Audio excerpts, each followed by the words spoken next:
wabarakatuh. Wali fi hadzal kitab la hadra lana Al-Fatihah.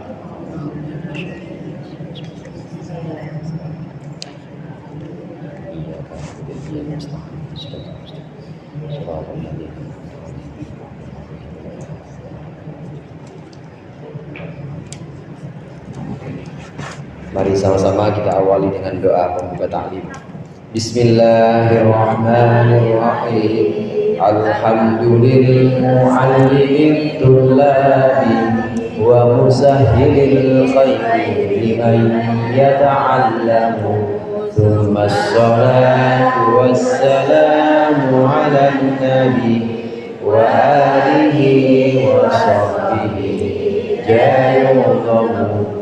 Ya Rabbana kaffir 'anna dhunubana wa walidina liman huwa muslim.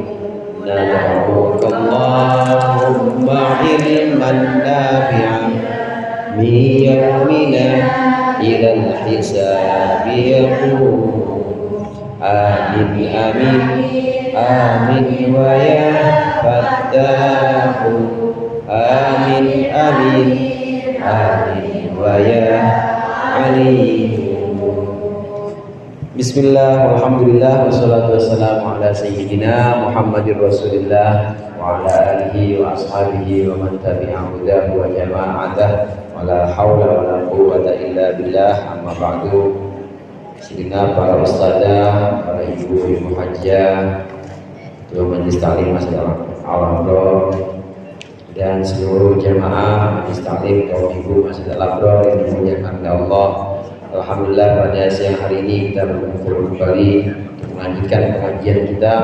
Mudah-mudahan apa yang sudah kita baca, apa yang akan kita baca menjadi sesuatu yang bermanfaat dunia akhirat. Amin ya rabbal alamin. Melanjutkan pembahasan kita dalam sunnah-sunnah hayat yang perlu kita lakukan di kala sholat di kitab Irsyadul Ibad terjemah Melayu halaman 142. Betul ya Bu? Yang bagian bawah itu wa ba'da tasyahhudi akhirin wa ba'da tasyahhudin akhirin bi akmalis sholawati. Di antara sunnah-sunnah hayat sholat yang kemarin sudah kita bahas, yaitu membaca tasyahud dengan tasyahud yang sempurna. Sedikit saya ulangi, yang namanya tasyahud itu mulai dari at-tahiyyatul mubarakatus sholawatut thayyibatullah, itu terus sampai syahadat Rasul. Syahadat Rasul itu asyhadu anna Muhammadar Rasulullah, syahadat Rasul. Sampai situ itu namanya tasyahud. Kita kadang-kadang sebutnya tahiyat Bu ya. Tahiyat. Tasyahud yang dimaksud di sini dan dalam kitab-kitab fikih yang lainnya, membaca tasyahud dengan sempurna itu maksudnya mulai dari at-tahiyyatul sampai syahadat Rasul. Wa asyhadu anna Muhammadar Rasulullah. Itu namanya tasyahud. Kenapa disebut dengan sunnah membaca tasyahud yang sempurna? Karena ada tasyahud yang singkat. Tasyahud yang singkat itu at-tahiyyatu lillah, salamun alaika ayyuhan nabiyyu wa rahmatullahi wa barakatuh, salamun alaina wa ala ibadillahis sholihin, asyhadu an la ilaha illallah wa anna Muhammadar Rasulullah. Singkat dulu. Boleh gak yang seperti itu? Boleh. Cuma sunnahnya kalau kita mau dapat keutamaan dalam sholat yang lebih banyak lagi, sunnah kita baca tasyahud yang sempurna. Yang diajarkan guru-guru kita dulu, yang diajarkan orang tua kita dulu, mulai dari at-tahiyyatul mubarakatus dan seterusnya, itu udah yang sempurna. Cakep dah pokoknya kalau orang kampung Duku. Kalau orang Kebayoran semuanya udah tasyahud yang sempurna. Maka itu dijaga terus Bu. Kalau waktunya kepepet ya boleh pakai tasyahud yang singkat. At-tahiyyatu lillah. Salamun alaika ya Nabi warahmatullahi wabarakatuh. Salamun alaina wa ala asyhadu an la ilaha illallah wa anna Muhammadar Rasulullah. Udah boleh. Kalau kepepet boleh pakai yang singkat. Sunnahnya kita pakai yang lengkap.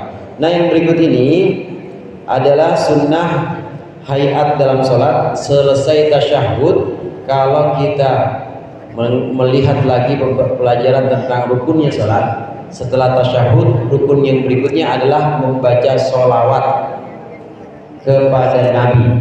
Baca sholawat atas Nabi Muhammad itu rukun.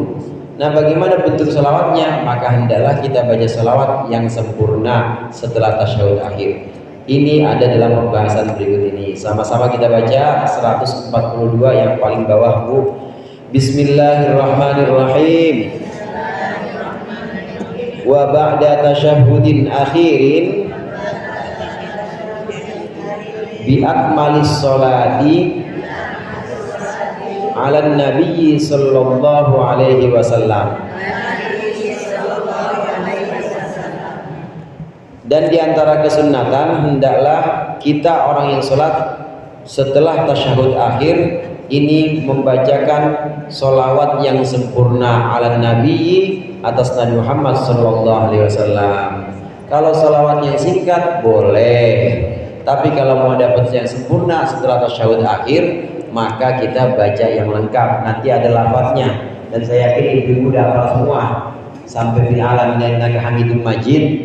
Itu namanya selawat yang sempurna tuh setelah tasyahud akhir. Bagaimana kalau kita pakai selawat yang singkat? Boleh. Dalam sholat dan tasyahud akhir itu, tasyahud akhir kita begini. Tasyahud akhir, jangan lupa kemarin ka'aqidi salatih wa khamsin, seperti orang yang bikin angka 53. Ya begini ya Bu ya. Asyhadu an la ilaha illallah wa asyhadu anna Muhammadar Rasulullah. Jangan terlalu tegak, karena ini menunjukkan tunduknya kita. Asyhadu an la ilaha illallah wa asyhadu anna Muhammadar Rasulullah. Pandangan mata kita kemudian pindah, yang tadinya ke tempat sujud pindah ke jari. Baca illallah wa asyhadu anna Muhammadar Rasulullah. Ketika illallah diangkat, terus diangkat. Setelah itu kita baca selawat. Allahumma sholli ala sayyidina Muhammad. Assalamualaikum warahmatullahi. Assalamualaikum warahmatullahi. Boleh nggak? Boleh, tapi kurang sempurna. Karena baca selawatnya untuk Nabi saja. Buat keluarga Nabi gak dibacain. Bagaimana selawat yang sempurna? Selawat yang sempurna nanti ada lafadznya di sini, akan kita baca nanti. Di sini yang ingin saya sampaikan, ada perbedaan antara rukun dengan sunnah. Kalau kita ambil sunnahnya saja, Allahumma sholli ala sayyidina Muhammad. Assalamualaikum warahmatullahi. Assalamualaikum warahmatullahi. Kalau kita mau ambil rukunnya aja seperti itu. Tapi kalau kita mau ambil yang sempurna, pakai sunnah juga. Saya tahu ibu-ibu mah di sini pengennya sholatnya cakep Bu ya.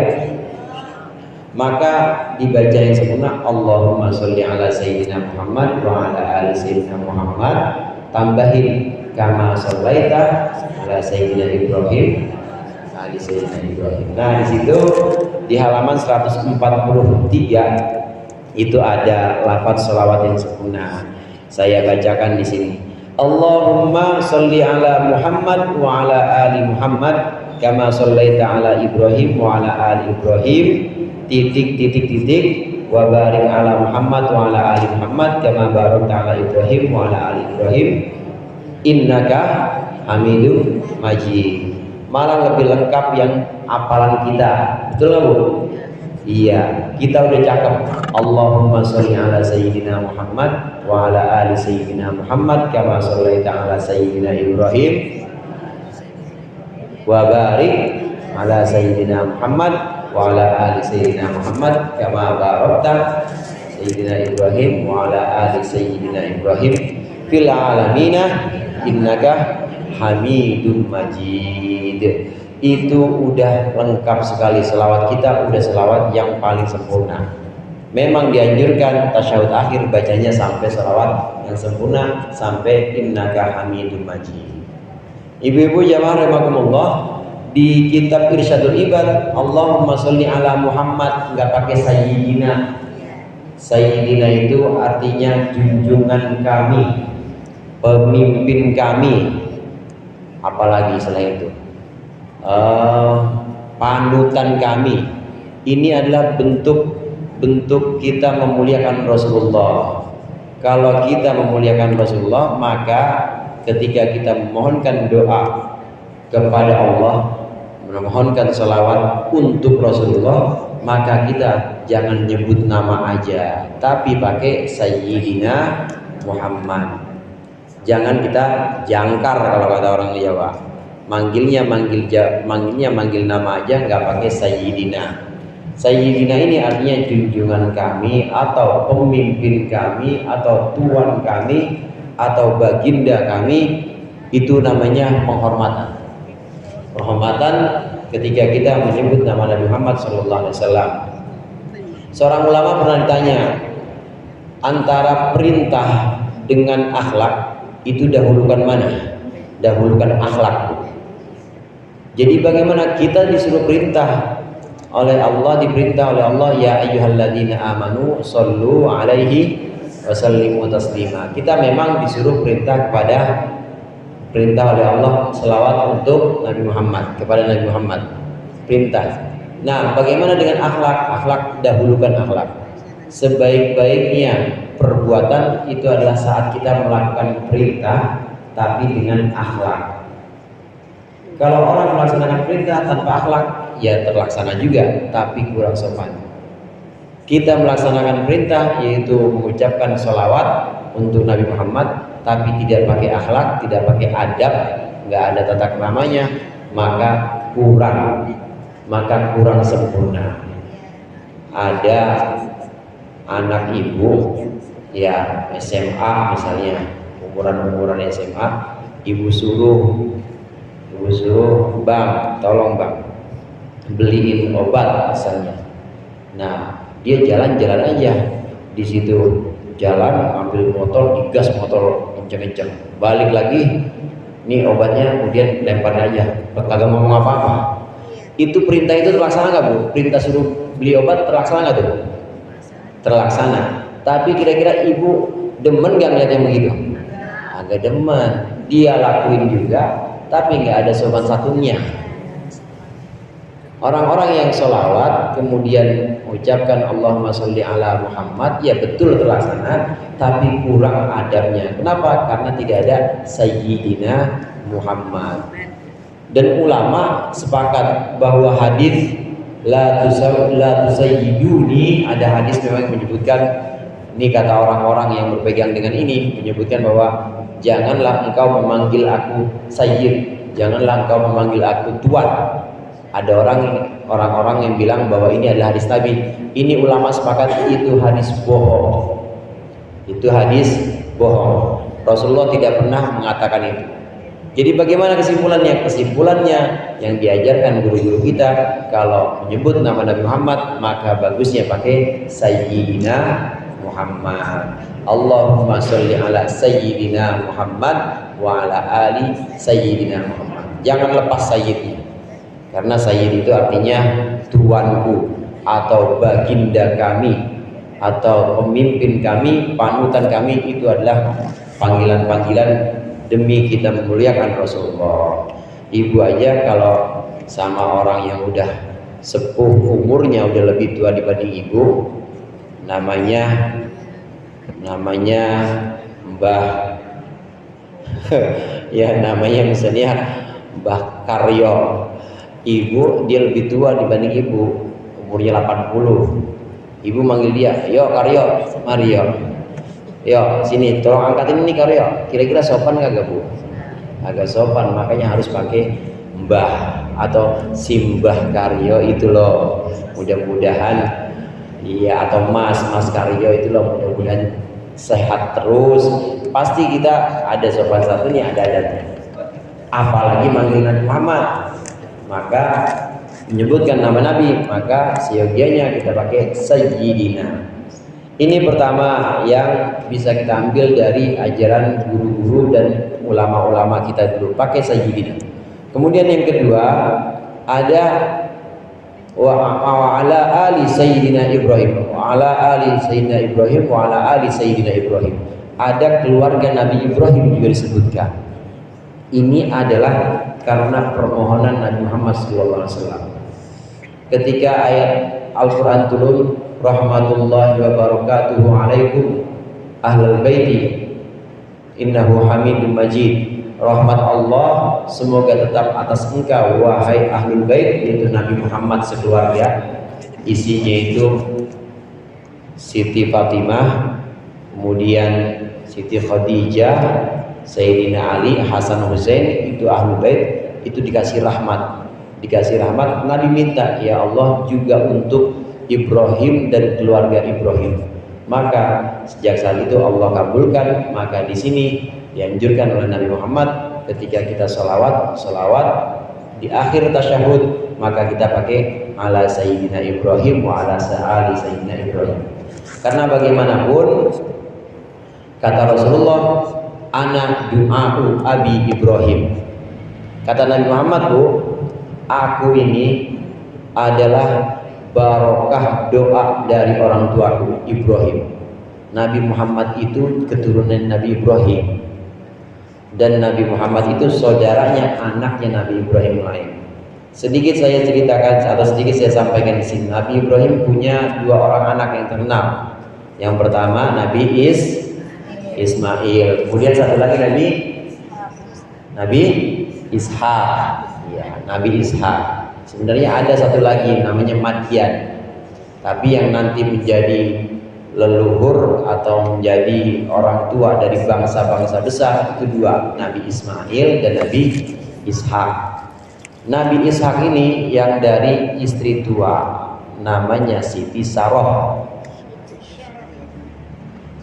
Dari Nabi Ishak, meskipun Siti Saroh istri yang tua, tetap Nabi Ishak usianya lebih muda karena lahirnya belakangan.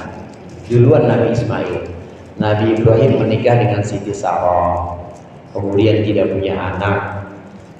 Maka Siti Saroh menghadiahkan satu perempuan namanya Hajar. Ada nggak di sini yang begitu? Oh, nggak punya anak. Nabi Ibrahim dikasih hadiah sama Siti Saroh. Bah, nih kawin lagi. Kasih hadiah sama istrinya sendiri, sama Siti Saroh. Namanya Hajar, Siti Hajar. Nah, dari Siti Hajar punya anak, namanya Nabi Ismail. Nabi Ismail dulu yang lahir. Nah, setelah itu baru setelah Nabi Ismail lahir, baru Siti Hajar kemudian dikaruniai anak namanya Nabi Ishak. Nabi Ishak ini nanti yang menurunkan Yakub. Nabi Yakub ini yang anaknya 12, semua jadi nabi. Di antaranya Yusuf alaihissalam, Bunyamin, Yahuda, kemudian ada Syamun, dan 12 anaknya Nabi Yakub ini jadi nabi semua. Inilah yang nanti menurunkan nabi-nabi Bani Israel. Semuanya jadi nabi sampai Nabi Isa. Anaknya Nabi Yakub itu semua keluarganya Nabi Yakub, artinya keluarga Nabi Ibrahim, itu cucunya Nabi Ibrahim juga semuanya, cicitnya itu jadi nabi dari garis Nabi Ishak. Tapi dari Nabi Ibrahim, kemudian dari Siti Hajar ada Nabi Ismail, tapi dari Nabi Ismail ini ke bawahnya biasa-biasa saja. Baru ada nabi namanya Nabi penutup, yaitu Nabi kita Nabi Muhammad sallallahu alaihi wasallam. Nabi Muhammad dari keturunan Nabi Ismail. Sedangkan nabi-nabi lain setelah Nabi Ishak itu dari keturunan Nabi Ishak, bukan dari keturunan Nabi Ismail. Kecuali Nabi Muhammad. Nabi Muhammad dari keturunan Nabi Ismail. Tapi di atasnya nggak ada nabi. Di atasnya itu orang-orang mulia semua, tapi tidak ada yang menjadi nabi. Di doa tasyahud atau di salawat yang sempurna di tasyahud akhir ini, kita dianjurkan membaca salawat Allahumma sholli ala sayyidina Muhammad wa ala ali sayyidina Muhammad kama shollaita ala sayyidina Ibrahim wa ala ali sayyidina Ibrahim. Karena Nabi Muhammad tahu bahwa bagaimanapun aku adalah keturunan Ibrahim. dan aku adalah doanya Nabi Ibrahim. Kita Bu bisa begini, ini doa orang tua kita, karena orang tua kita pengen anaknya jadi orang yang demen sama pengajian. Amin. Orang tua kita demen pengen anak-anaknya nanti jadi anak-anak yang memang dekat sama orang-orang alim. Orang tua kita doa supaya anak-anaknya ini demen kumpul ngaji di masjid. Ya jadinya kita begini. Jadi bukan apa-apa kita bisa begini adalah karena doa dari orang tua. Nabi Muhammad bisa jadi nabi penutup, nabi penyempurna, itu adalah barokah dari doanya Nabi Ibrahim. Nabi Ibrahim doa, Rabbana wab'ats fihim rasula, Rabbana wab'ats fihim rasulan yatlu alaihim ayatika wa yu'allimuhumul kitaba wa yuzakkihim. Itu Nabi Ibrahim doa, ya Allah, angkatlah dari mereka, dari keturunan Ismail, seorang utusan yang membacakan ayat-ayatmu dan juga yang mengajarkan mereka hikmah serta membersihkan jiwa-jiwa mereka. Itu doa Nabi Ibrahim. Dari keturunan Nabi Ismail, anaknya dari keturunan Ismail, hendaklah engkau angkat seorang Rasul nanti ya Allah. Dan ini jauh setelah Nabi Ibrahim nggak ada Rasul, baru Allah kabulkan pada kira-kira itu pada tahun 560 Masehi, kalau tahun Masehinya, yaitu Nabi kita Nabi Muhammad Sallallahu Alaihi Wasallam. Nabi Muhammad adalah doanya Nabi Ibrahim, bisa sebagai Sayyidul Mursalin, pemimpin para nabi. Ini adalah karena barokah dari doa Nabi Ibrahim. Orang tua yang doain, ibu juga begitu, jangan ragu-ragu bu, doa untuk anak, untuk keturunan. Kalau anaknya nggak ada atau belum ada yang Allah jadikan sesuai kehendak ibu atau sesuai keinginan ibu dalam doa, nanti jatuhnya bisa dicucu bu. Kalau cucunya belum ada, nanti bisa jatuhnya doa kita itu cicit dan seterusnya. Karena itulah yang terjadi pada Nabi Ibrahim ketika mendoakan supaya dari Nabi Ismail Allah angkatlah seorang utusan. Itu terkabul beratus-ratus tahun kemudian ada Nabi Muhammad. Kenapa Nabi Muhammad menyebutkan Nabi Ibrahim dalam tasyahud akhir? Ini karena tadi, yaitu karena Nabi Muhammad merasa bahwa Nabi Ibrahim adalah leluhurnya dan Nabi Muhammad adalah barokah dari doa Nabi Ibrahim. Jelas itu sabda Rasulullah, ana du'a'u abi Ibrahim, kata Nabi Muhammad. Aku adalah doanya bapakku, yaitu Ibrahim. Ibu juga begitu, bilang saya adalah doanya bapak saya, kakek saya, engkau saya bisa begini gara-gara dulu engkau saya pernah doa. Begitu, supaya jangan lupa sama jasa orang tua, supaya jangan lupa jasa leluhur kita yang dulu. Dari sini jelas bahwa kita Ahlussunnah wal Jamaah ini sudah betul ziarah pada orang tua, kemudian kirim-kirim doa, kirim-kirim arwah pada orang tua. Itulah yang diajarkan oleh Nabi Muhammad.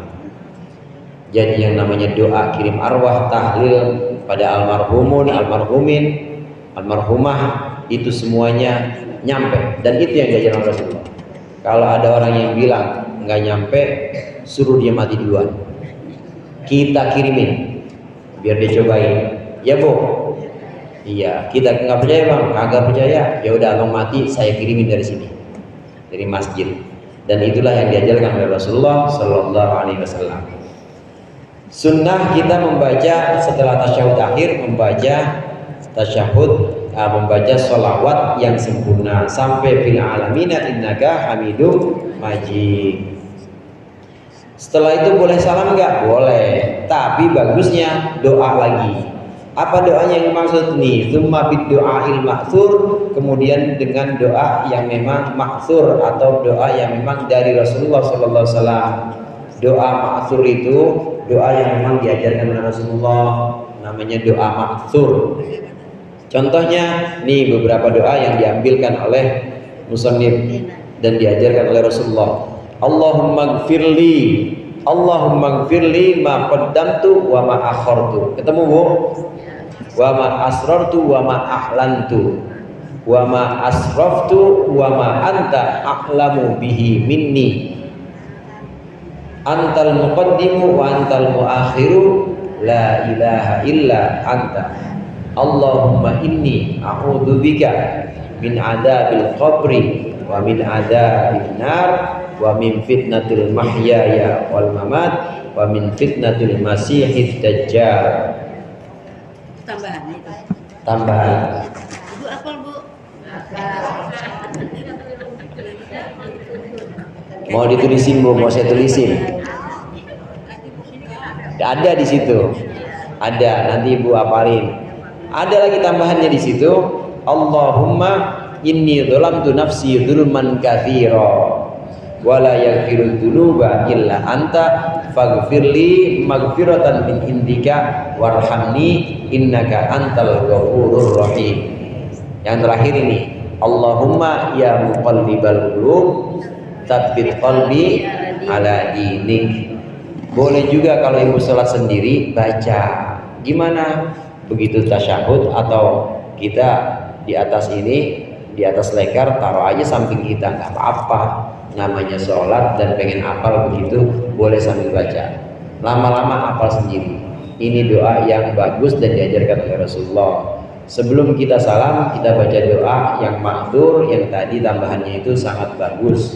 Itu artinya antara lain, ya Allah, Allahumma, ya Allah berikanlah ampunan kepadaku dosa-dosaku yang sudah aku laksanakan dan dosa-dosaku yang belum aku laksanakan. Ya Allah, dosa-dosa yang aku rahasiakan maupun yang aku terang-terangkan melakukannya. Ya Allah, dosa-dosa yang Engkau lebih tahu dibanding aku. Engkaulah, tidak ada Tuhan selain Engkau. Ya Allah, aku mohon perlindungan kepadamu dari azab kubur, dari azab neraka, dari fitnah hidup dan mati, dan dari fitnahnya Dajjal, dan seterusnya. Itu arti dari doa, dan ini bagus doa-doa ini. Kemudian di sini di antara doa-doa yang disampaikan oleh musannif, di mana pengarang mengambil dari hadis-hadis sahih. Ini kalau kita perhatikan, ini adalah doa-doa akhirat. Bu, tahu magfirah?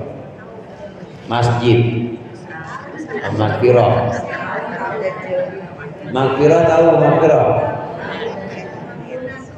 Ampunan. Artinya magfirah itu ampunan. Mohon ampunan itu termasuk doa akhirat. Karena yang namanya ampunan gak kelihatan.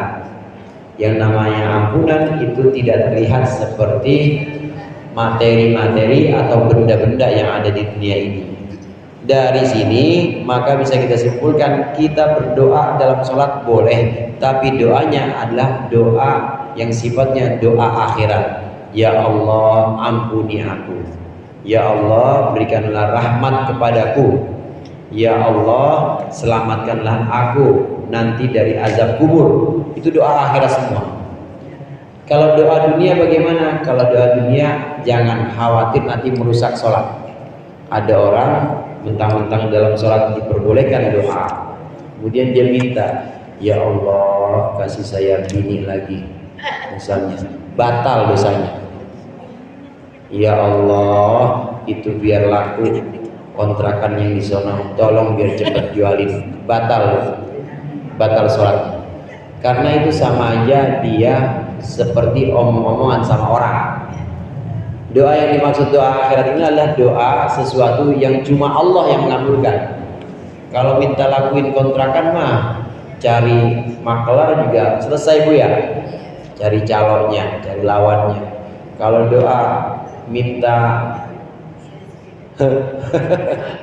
minta apa yang sifatnya bisa disampaikan oleh orang lain, itu jangan disolat. Doa yang dalam sholat ini adalah doa yang memang cuma Allah yang mengabulkan, seperti magfirah, ampunan, selamat dari siksa kubur, itu cuma Allah yang bisa. Selamat dari fitnah dunia maupun fitnah akhirat, selamat dari fitnah dajjal, itu cuma Allah yang bisa mengabulkan. Di dalam sholat boleh kita berdoa, tapi doanya doa akhirat, jangan doa dunia. Apalagi sampai nyebut-nyebut hajatnya, kebanyakan dalam sholat itu batal sholatnya. Dianjurkan doa-doa yang memang maksur, doa-doa yang memang diajarkan oleh Rasulullah. Bagaimana kalau ada orang dia doa akhirat tapi pakai bahasa Indonesia? Satu lagi ada orang doa dunia tapi pakai bahasa Arab. Bagusan mana Bu? Bu, yang satu orang pakai bahasa Indonesia, doanya doa akhirat. Satu lagi ada orang doanya doa dunia tapi pakai bahasa Arab, fasih banget. Bagusan yang mana? Bagusan yang akhirat. Bagusan akhirat. Meskipun pakai bahasa Arab fasih, Allahumma zawwijni zaujatan jadidatan jamilatan. Tahu artinya Bu? Ya Allah, kawinin saya lagi dengan istri dan semua yang cakap-cakap yang baru-baru. Itu doa dunia, pakai bahasa Arab, batal sholatnya. Yang nggak batal justru pakai bahasa Indonesia, tapi doanya doa akhirat. Ya Allah, kasihani aku, sayangi aku, ya Allah, berikan ampunanmu kepadaku, selamatkan aku nanti ketika di akhirat. Pakai bahasa Indonesia ya nggak apa-apa, nggak membatalkan, karena ini adalah doa akhirat.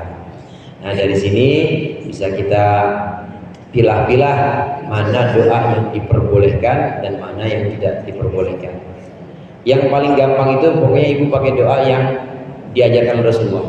Nggak ada yang hafal, Ustaz saya doa Rasulullah, ya udah yang ada di Quran. Rabbana atina dunya hasanah, itu di Al-Quran ada. Apalagi Rabbana hablana min azwajina, di Al-Quran ada.